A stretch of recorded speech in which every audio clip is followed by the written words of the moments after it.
Hey guys, welcome back to the Sunday League Show. And today we're wait, where's my dad? Dad, where are you? I'm up here, buddy. What? I'm just doing my thing up here. What are you doing up there? No, I'm doing my Arsenal Tifo for our podcast. Check it out. What? Is that what they're supposed to look like? I don't really know, but pretty good, huh? Is that what you saw in the game? Hold up. What is that? Yeah. See the Arsenal? You can see it, the Arsenal. Yeah. Go Arsenal. Woo! Go Arsenal. All right. Looks pretty good, huh? Yeah. Welcome to the Sunday League Show. I'm your humble host, Nico Potocznik, joined by my assistant, co-host, and dad, Billy Potocznik. This is a show where we talk all things football. So let's kick it off. Welcome back. We had an interesting Champions League week. Some great games. Are we ready to talk about it? One game was great. One game. Where are your notes? I don't need any notes today. You don't? Well, what do you want to talk about? Let's talk about the Champions League game. All right, let's talk about that Champions League game. Which one? The good one. The game that was fun to watch. So Arsenal PSG? No, not Arsenal PSG. That was not a fun game to watch unless you're a PSG fan. Well, let's talk about the Inter Barcelona game. Now that was a game. That was a game right there. Yeah. 3-3. I don't know if I've seen a game with as many amazing goals. I tell you what, almost every single goal was special in that game. And when I was watching that game, we had people over for the game on Tuesday night. I tell you, maybe we should have done it Wednesday night. Yeah. Can't take back an invitation. Can't change time. Can't stop time. Maybe it should have been Wednesday night because that was a real football game. Yeah. Inter Milan came out of the gates, came into Barcelona, and they came to play. They're like, I know what everybody's saying. Inter's good. I haven't watched Inter play enough. But Marcus Thuram, Dumphries, man, don't even get me started on Barcelona yet. You might say, what, Barcelona doesn't play good defense.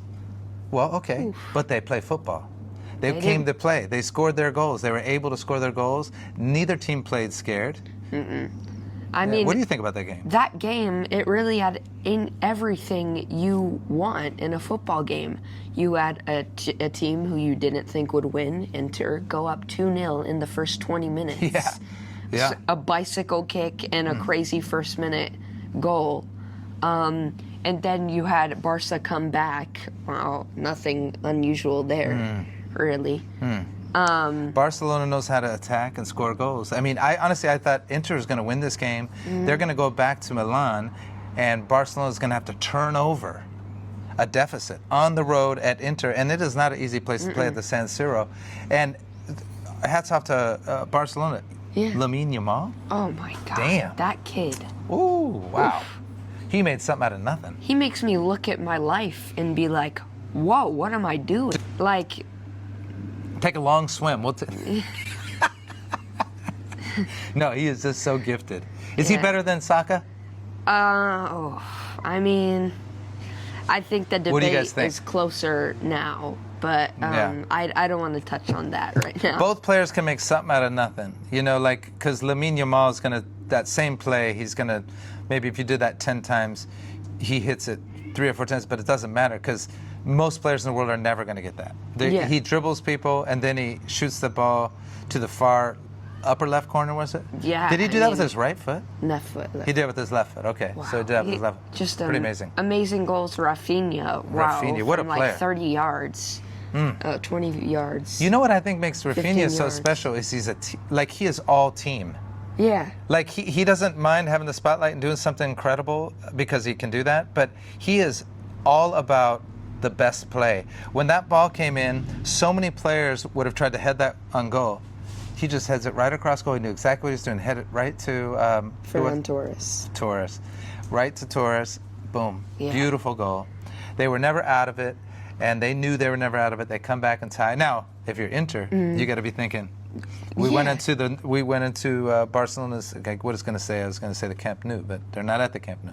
So they went into the Barcelona Stadium next year. They went to the Barcelona Stadium on the road and came back 3-3. That's huge.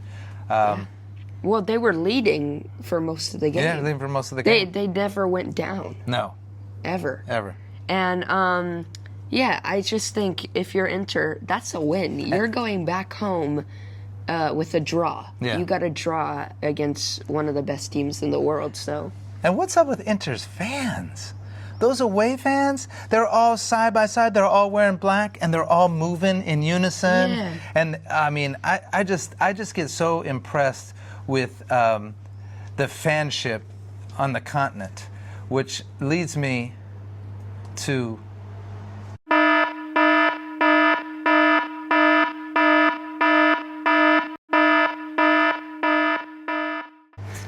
the Tuesday night game. The Tuesday night game. Now, you know, am I an Arsenal fan? We're an Arsenal fan. Yeah, right? we're Arsenal Arsenal fans. I fans. mean, look at this. I wore my old Arsenal T-shirt that I've had for like 15 years. I was born an Arsenal fan. Born in, he had no choice.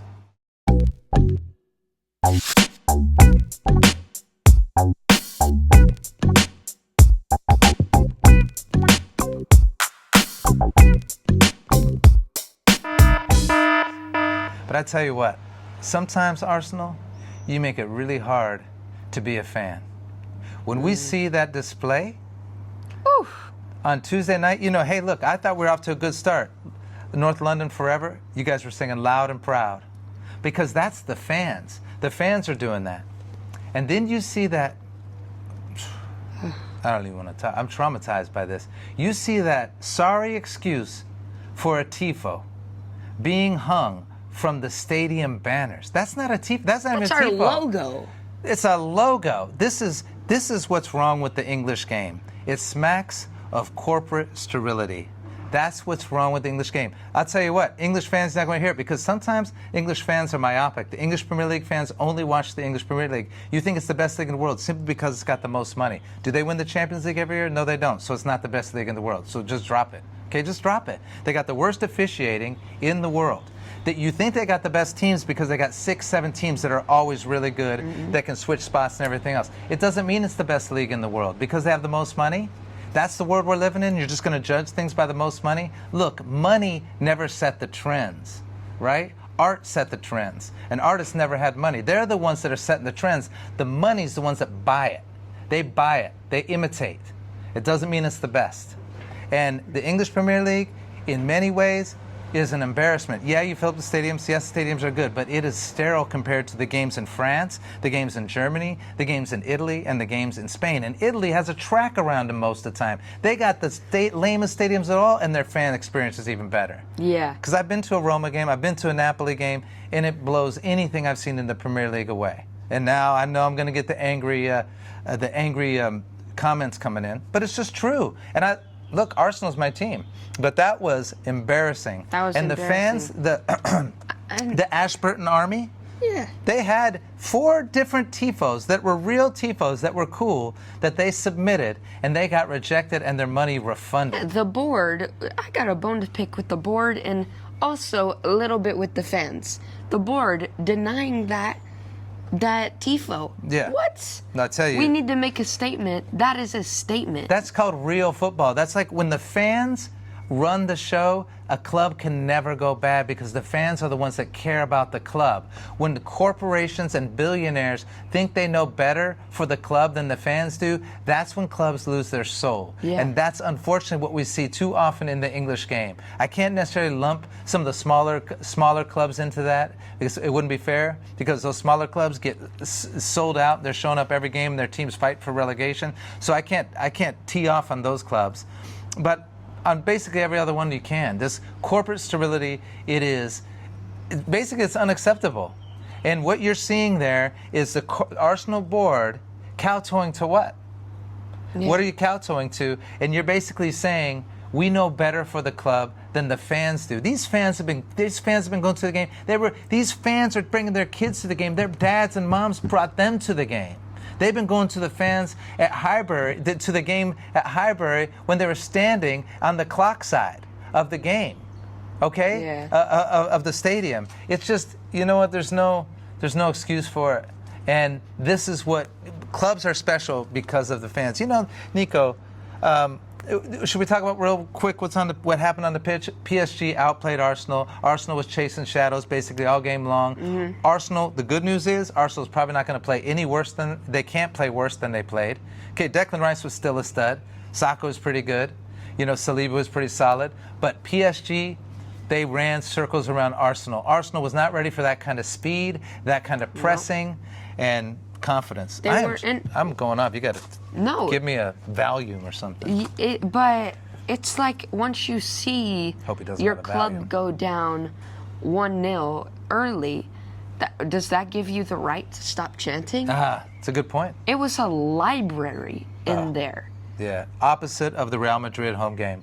I mean, I could go to a library and have more atmosphere than that. Well, they did call Highbury, you know this. Yes, they called Highbury the library. But, That's I mean, come on, man. Clever, like, we get totally outplayed at the Emirates.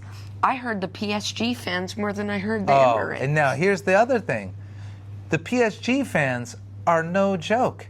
And I'm not cracking the Arsenal fan because I'm an Arsenal fan too. And if I was at the game, I'd probably been a little frustrated that Dembele scores in the first 4 minutes of the game. Quick goal, there's nothing to take the air out of a home crowd than that. There's nothing better to take the air out of the home crowd than a quick goal like that. I mean, you couldn't have written it up better if you're a PSG fan. Luis Enrique had to be so proud of his club for just coming out there and getting that early goal. Dembele's a stud. PSG was loaded. They were ready for the game, and they are loaded. And you know, but those fans, they were wild. And when they score early, this is when we need to get behind the team more than ever. Like, let's go, guys. Even the players were like, come on, guys, come on, let's go. Every time the ball went out, they made a motivated act on the pitch. They were like, come on, let's go, let's go. And, you know, can you bring back a real fan atmosphere to these English games in a safe way? And I think that's the important piece. I get where this all came from. We all know. We don't need to talk about it. The disasters that took place. Okay, and I get it. And that's horrible. So so we get it. You had to make changes. I got it. Is there a way to create more atmosphere that's less sterile and people still be safe? And I think that is the question for the FA. But I think, honestly, I'm afraid it's too far gone because they are just in corporateville. And that is frustrating. Yeah. And I'm embarrassed how Arsenal would approach the game like this gigantic game, and they drop a big cannon flag. Ooh, that's our logo. We know what our logo looks like. We want to see some creativity. A tifo is held by the fans, unveiled by the fans. It is from the fans. It's created by the fans. That's what we want to see. Yeah. We want to see the grassroots fan movements that you see in all these other stadiums, like stadiums at Rayo Vallecano. You know, you want to see a Rayo Vallecano tifo? You want to see what a good tifo looks like? I want to see some good tifos. This is a tifo from a stadium of 13,000 people. Maybe we should do a tifo tutorial.